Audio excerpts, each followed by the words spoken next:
성도 여러분 안녕하십니까? 행복한 안식일입니다. 오늘 이 안식일 처음을 우리 김찬영 장로님, 조선옥 집사님 이렇게 우리들의 마음을 하늘로 열어주셔서 정말 감사합니다. 여러분 한 주 동안 하나님의 은혜 가운데 평안하셨습니까?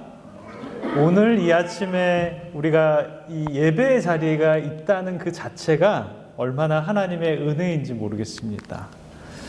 사랑하는 성도 여러분, 우리는 한 주를 살면서 겉으로는 괜찮은 것 같지만 속으로는 여러 가지 생각과 또 질문을 안고 살아갑니다.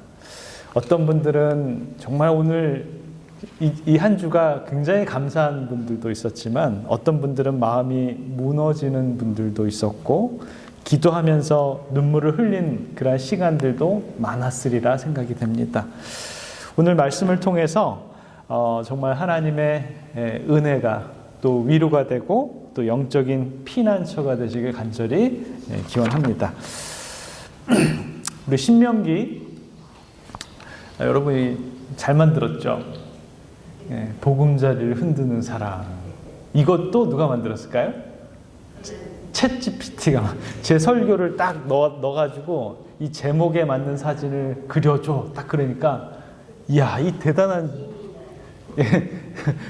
작품이 나왔어요. 조금 그렇지만 좋습니다. 설교랑 딱 맞는 그림이 아닐까라는 생각이 들어요. 우리 신명기 32장 7절로 12절에 있는 말씀을 읽겠습니다. 옛날을 기억하라. 역대 연대를 생각하라. 내 아버지께 물으라. 그가 내게 설명할 것이요. 내 어른들에게 물으라. 그들이 내게 말하리로다. 지극히 높으신 자가 민족들에게 기업을 주실 때, 인종을 나누실 때 이스라엘 자손의 수요대로 백성들의 경계를 정하셨도다. 여호와의 분깃은 자기 백성이라. 야곱은 그가 택하신 기업이로다.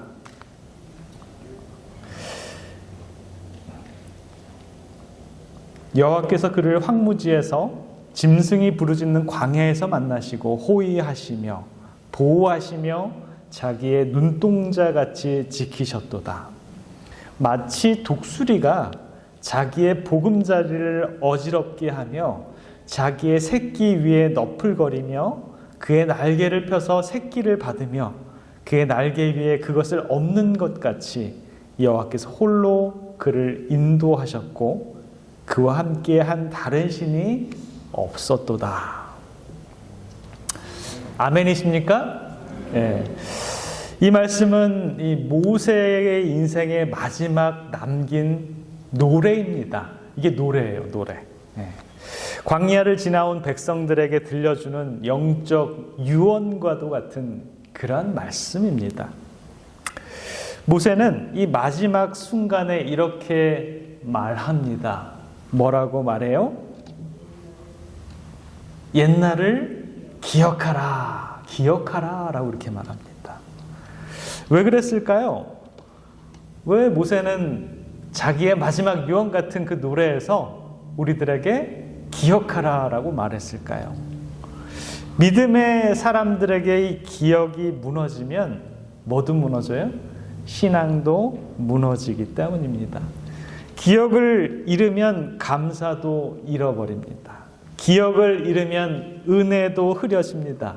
기억을 잃으면 하나님을 놓치게 됩니다. 사랑하는 성도 여러분, 우리도 살다 보면 이런 질문을 할 때가 많이 있죠. 잠 못 이루고 기도하면서 왜 하나님 내 삶을 이렇게 흔드십니까? 왜 내가 붙들던 것이 이렇게 무너질 수밖에 없습니까? 왜 하나님은 나를 그냥 편안한 자리에 놔두지 않고 이렇게 불편하게 만드십니까? 라는 그런 말들을 많이 할 때가 있습니다. 그런데 오늘 말씀은 우리들에게 분명히 말하십니다. 하나님은 우리를 버려두세요? 우리를 버려두지 않으십니다. 오히려 우리를 사랑하기 때문에 우리를 더 성숙하게 하기 위해서 때로는 우리의 안전한 그 보금자리까지 흔들고 계십니다. 그러나 그 흔들림은 그냥 흔들림으로 끝나지 않습니다. 하나님은 흔드실 뿐만 아니라 어떻게 하세요? 우리를 받아주시는 분이시다라고 이렇게 얘기합니다. 오늘 이 신명기 32장 7절로 11절에 있는 말씀을 통해서 저와 여러분들은 몇 가지를 기억하면 됩니까? 한 3가지 정도를 좀 기억하면 좋겠다라는 생각이 듭니다. 우리가 기억해야 돼요. 뭘 기억해야 돼요? 첫 번째는 저와 여러분들은 우리는 하나님의 분기십니다. 분기십니다. 9절에 그런 말씀이 있죠. 9절에 여호와의 분깃은 자기 백성이라 야곱은 그 택하신 기업이로다 라고 이렇게 얘기합니다. 분깃이라는 말은 여호와 우리 하나님의 소유시다라는 것입니다. 사랑하는 성도 여러분, 저와 여러분들 누구 거예요? 네, 우리 하나님 거다라고 이렇게 얘기합니다. 여러분, 이스라엘이 왜 하나님의 백성이 되었을까요? 그들이 다른 모든 민족보다 제일 월등해서 그랬을까요? 아닙니다. 하나님이 사랑하시기로 하셨기 때문입니다. 신명기 7장 8절에 보면 이런 말씀이 있어요. 여호와께서 다만 너희를 사랑하심을 인하여 또는 너희 열조에게 하신 맹세를 지키려 하심을 인하여 라고 이렇게 얘기합니다. 하나님께서 내가 너희를 사랑하려고 한다 라는 뭐가 있어요?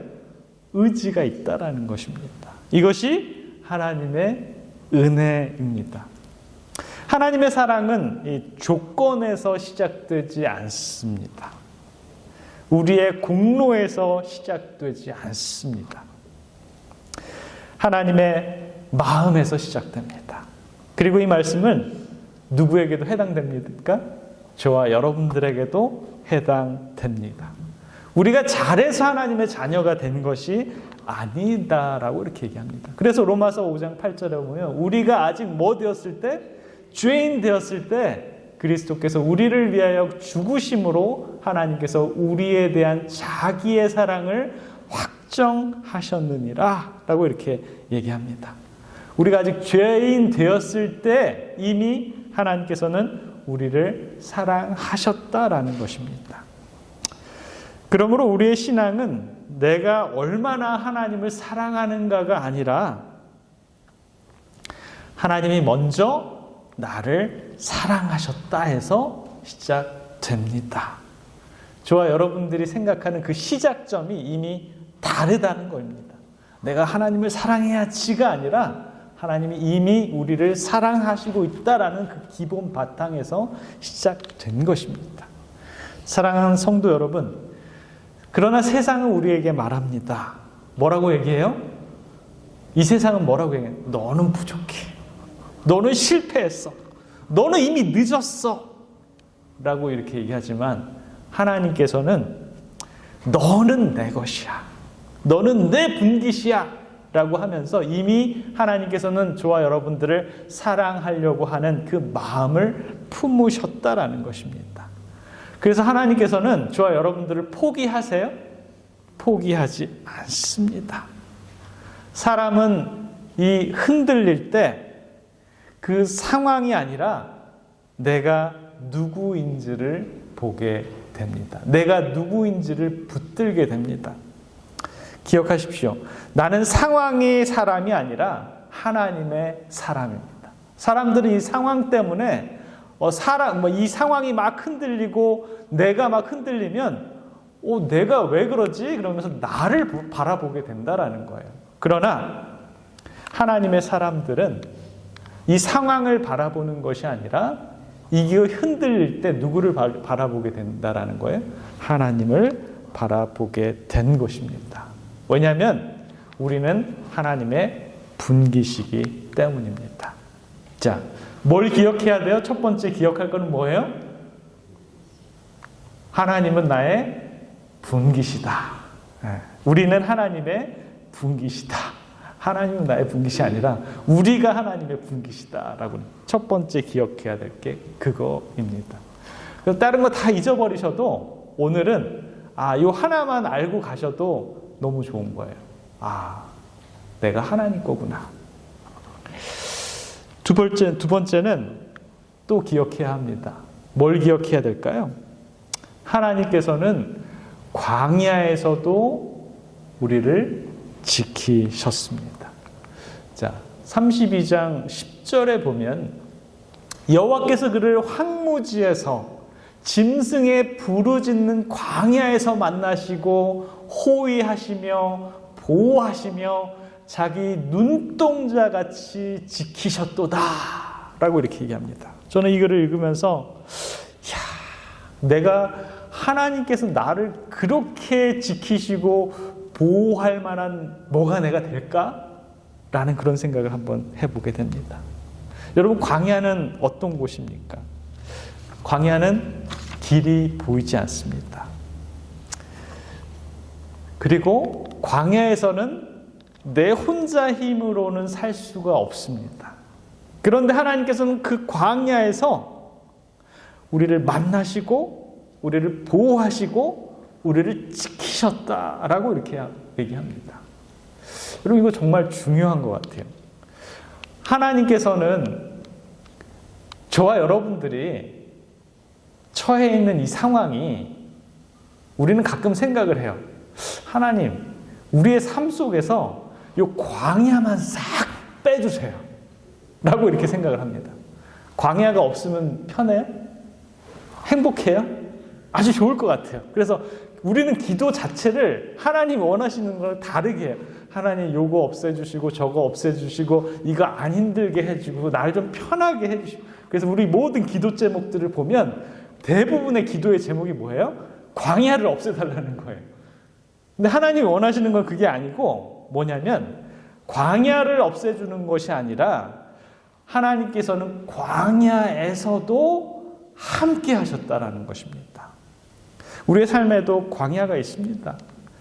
건강에 대한 광야, 경제에 대한 광야, 가정의 광야. 그런데 여러분, 광야는 하나님이 안 계신 곳이 아닙니다. 오히려 하나님을 가장 분명하게 볼 수 있는 곳이 어디예요? 광야입니다. 만약 저와 여러분들의 삶에, 이 상황에 광야가 없다면 우리는 하나님을 어떻게 찾을 수 있을까요? 그래서 이 광야는 하나님의 부재가 아니라 하나님의 임재를 배우는 학교가 바로 광야입니다. 그래서 욥은 이렇게 얘기합니다. 욥이 그 광야를 지나면서 이렇게 얘기를 해요. 나의 가는 길을 오직 그가 아시나니 그가 나를 단련하신 후에는 내가 정금같이 나오리라 라고 이렇게 얘기합니다. 나의 가는 길을 누가 알아요? 우리 하나님은 아십니다. 그가 아시기 때문에 그분이 나를 단련하시고 그 후에 내가 뭐처럼 나올 수 있다라는 거예요? 정금같이 나올 수 있다라는 것입니다. 나는 몰라도, 집사님 몰라도, 장로님 몰라도 누구는 알고 계시는 거예요? 하나님은 알고 계시는 거예요. 하나님께서는 이 세상에 우리 재림교회 성도들을 뭐처럼 만들기 원하시는 거예요? 정금같이 만드시기를 원하시는 것이에요. 이것을 여러분 믿으십니까? 이것을 믿는 것이 바로 우리들의 믿음입니다. 설명되지 않아도 하나님을 신뢰하는 것입니다. 그리고 하나님은 우리를 눈동자처럼 지키신다라고 이렇게 얘기합니다. 그 많은 것 중에 이 신명기 32절에 보면 뭐를 딱 보셨어요? 눈동자를 이렇게 얘기합니다. 가장 소중하기도 하고 가장 민감하기도 한 것이 눈입니다. 하나님은 우리를 그렇게 보신다라는 것입니다. 그러므로 지금 광야에 있다고 해서 우리는 버림받은 것이 아닙니다. 하나님의 시선이 더 가까이 있는 자리가 바로 광야에 있는 것이에요. 저와 여러분들이 광야에 있지 않는다면 하나님 한눈 팔 수도 있어. 그런데 우리가 광야에 있기 때문에 하나님은 한눈을 팔 수가 없어. 이 광야는 도저히 사람이 살 곳이 못 되기 때문인 것이죠. 자, 첫 번째는 뭘 기억해야 돼요? 하나님은 우리가 하나님의 분깃이다라는 거예요. 우리는 하나님의 백성이다라는 거예요. 두 번째는 뭐예요? 하나님께서는 그 광야에서도 우리를 지키고 계시는 분이 하나님이시다라는 거예요. 기억력 좋으세요? 두 가지 기억하시겠어요? 네. 자, 그럼 세 번째는 뭘까요? 신명기 32장을 통해서 우리가 기억해야 될 세 번째는 뭐냐면, 갑자기 11절에 보면 뭐가 나와요? 마치 하나님 우리를 어떻게 대하시냐면, 독수리가 그 보금자리를 어지럽게 하며 라고 이렇게 얘기해요. 갑자기 이 독수리가 등장을 합니다. 그러면서 독수리가 보금자리를 막 해친다라는 거예요. 그 새끼 위에 너풀거리며 그 날개를 펴서 그 새끼를 받으며 그 날개 위에 그것을 없는 것 같이 라고 이렇게 얘기합니다. 자, 우리가 세 번째 기억해야 될 것은, 하나님은 흔드시지만 받으시는 분이 하나님이다라는 것이죠.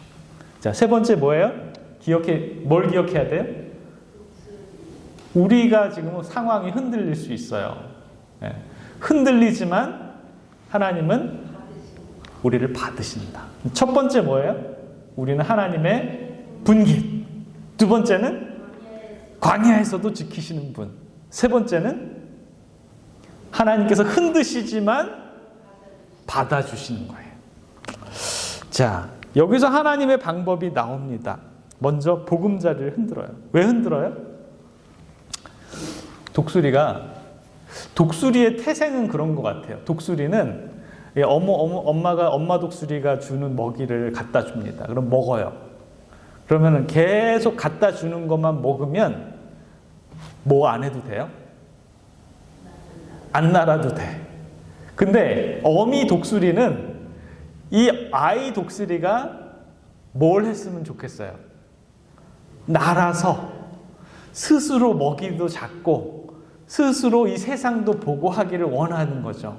그래서 일부러 어미 독수리가 그 보금자리를 어지럽게 한다는 거예요. 어지럽게 날라와가지고 이 보금자리를 막 흩어버리고 거기서 이 아이 독수리를 땅에다 던져버리는 거예요.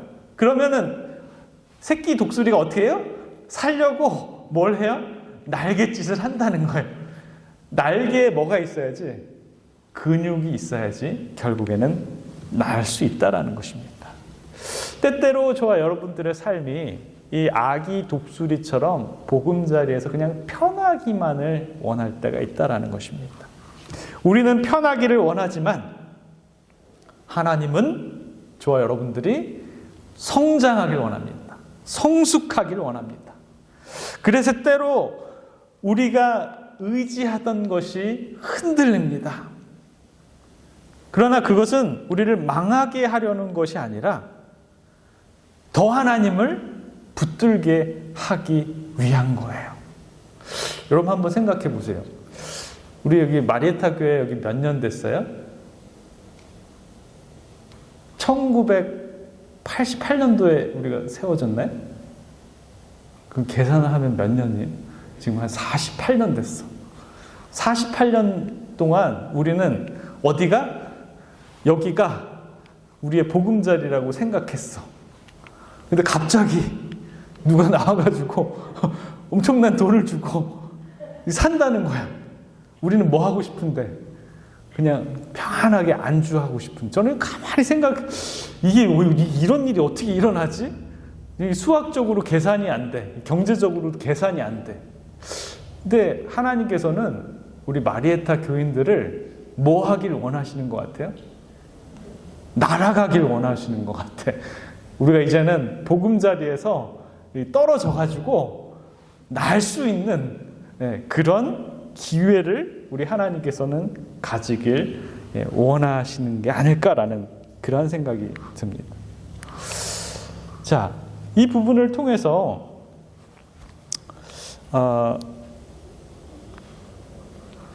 우리가 좀 살펴보는 건 뭐냐면, 여기 보면은 어미 독수리는 그 새끼 독수리를 떨어뜨려요. 둥지에서. 그리고 어미 독수리는 그냥 날아갔을까요? 아니야, 안 날아갔어.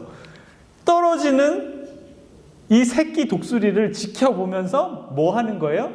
그 새끼 위에 너풀거리며 라고 이렇게, 이 어미 독수리가 이 너풀거리면서 도대체 무슨 생각을 했을까요? 예? 여러분 한번 생각해 보세요. 여러분들이 아기를 낳았어. 아기를 낳는데 위에서 자꾸 잘못해가지고 어디서 의자에서 떨어지면 뭐가 먼저 떨어져요? 아기가 먼저 떨어져요? 여러분들의 심장이 먼저 떨어져요? 우리의 심장이 먼저 떨어져요. 아이고 어떡해, 그러면서 막 이 아기를 어떻게 해서든지 안 다치게 하려고 하는 그 마음이 어미 독수리예요. 자기가 일부러 막 떨어뜨려. 그러지만 그 새끼 위에서 너풀거리면서 노심초사, 뭐가 심장이 떨어지는 마음으로 뭘 보고 있는 거예요? 이 새끼 독수리를 보고 있는 거예요. 보이지 않아도 보고 계시는 거예요. 저와 여러분들이 막 이 흔들림이 있을 때, 밤낮 기도하고 울고 부르짖을 때 하나님께서는 그냥 낮잠 자고 계실까요? 하나님의 마음은 우리보다 더 애가 타시는 분이 우리 하나님. 우리가 기도해도 아무 응답이 없는 것처럼 보일 때, 우리가 기도해도 너무 평안하고 고요한 것처럼 보일 때, 하나님께서 안 계신 것이 아니라 하나님께서 그때 비로소 우리들의 믿음이 자라는 그러한 시간이 되는 것입니다. 하나님께서는 그걸 원하고 계시는 거예요. 이 새끼 독수리를 한번 보세요. 이 새끼 독수리가 자기가 한 번도 이 보금자리를 떠난 적이 없는데, 그 독수리들은 또 어디다가 보금자리를 지어요? 가장 높은 이 높은 이 나무 위에다가 짓잖아요. 뭐 한 50m, 70m 그런 데다가 이 보금자리를 짓는데, 거기서 떨어지는 느낌이 어떨까요? 정말 인생에서의 최고의 흔들림입니다. 이 새끼 독수리가 살기 위해서 온갖 몸부림을 칠 때 새끼 독수리는 느끼게 됩니다. 이것이 인생이구나. 이것이 흔들림이구나.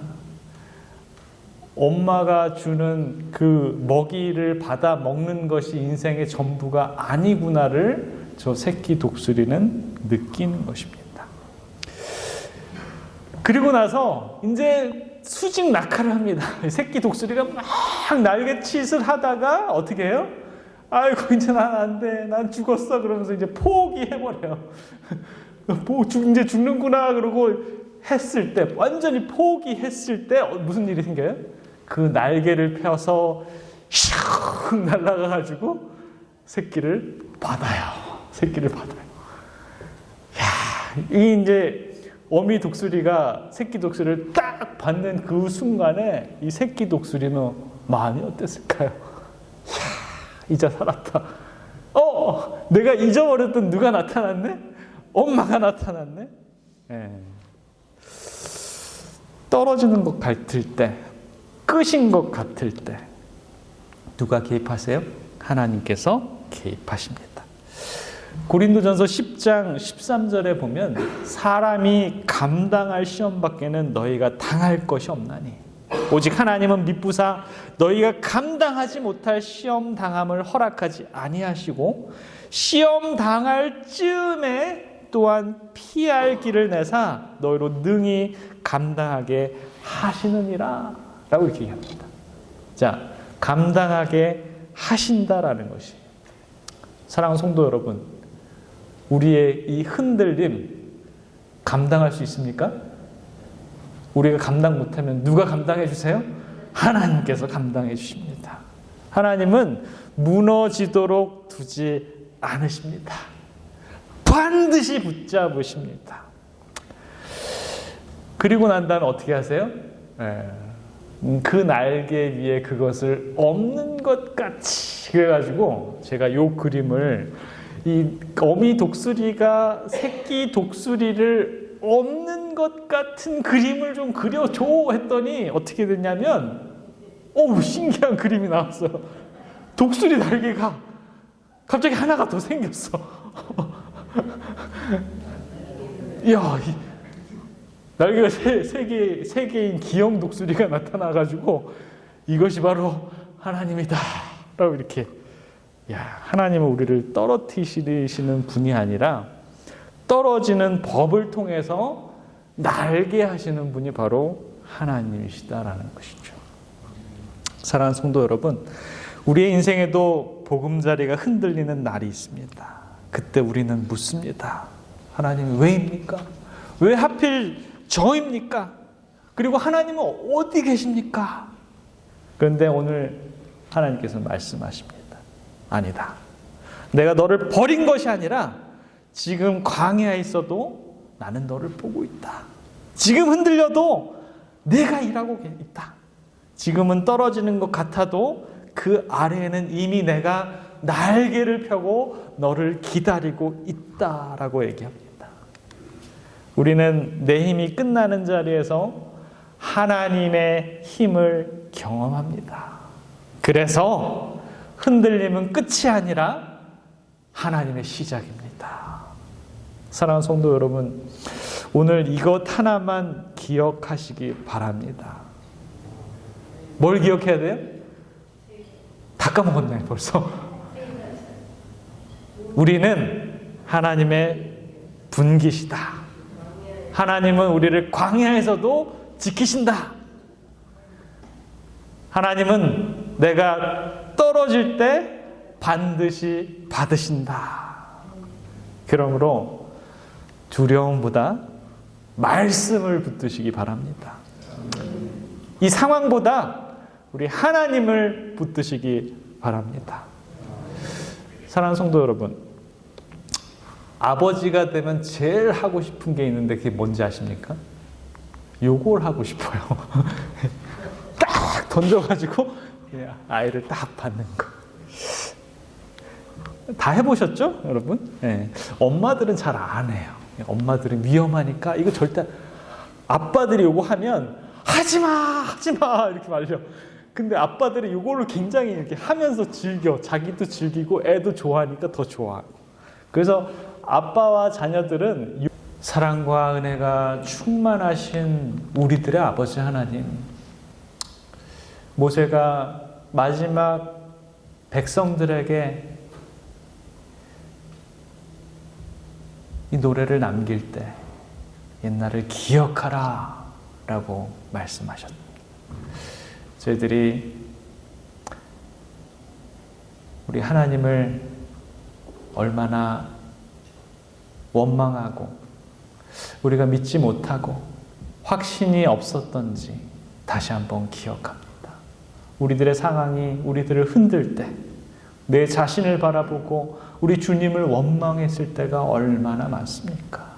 주님, 우리 모세를 통해서 신명기 32장 7절부터 12절까지의 말씀을 통해서 영원히 기억하는 우리 주님의 백성들의 삶이 될 수 있도록 인도해 주셔서, 내가 하나님의 백성이고 하나님의 광야에서도 우리를 지켜주셨고, 그리고 독수리가 그 새끼를 저 하늘에서 떨어뜨렸을 때의 마음을 우리 하나님의 마음인 것을 우리가 알고, 우리가 이 어려운 상황에서도 주님께서 우리를 받으신다라는 그런 확신을 믿으면서 살아가는 우리 주님의 귀한 백성들 다 될 수 있도록 주님 축복하여 주시옵소서.